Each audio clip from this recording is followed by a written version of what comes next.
you busy? Cause I can understand if you're busy.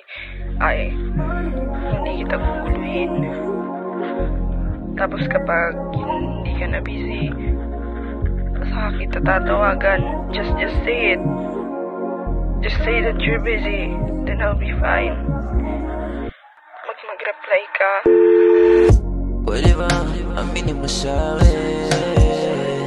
Pwede bang sabihin mo sa'kin?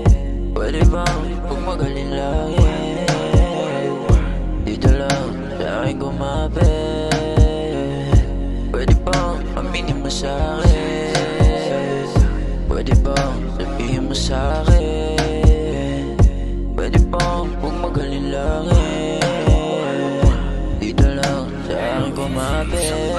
Kasi di ko na alam kung paano simulan ang dating nakaraan. Pinipilit kong pa rin pagtakpan. Kasi di ko na alam kung saan ba pumunta yan. Damiging nakaraan, pinipilit kong ituloy nakaraan, yeah. Tulad ng sabi mo sa'kin, o dati di mo kaya nalungkuhin. Di mo kaya bubuhin, di mo kaya saluhin. Di ko na rin mabigilan yung sarili sa'yo pag andito sa kotse.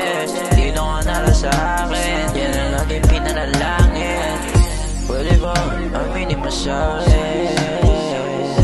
Pwede bang sabihin mo sa'kin? Pwede bang huwag magalinlangin? Dito lang sa'kin kumapit. Di na kita gusto. Yung rin naman na mahulog sa'yo. Pero umabot tayo sa punto na kakalito. Di ko rin alam mo dadaretso o liligaw ba hanggang sa'yo.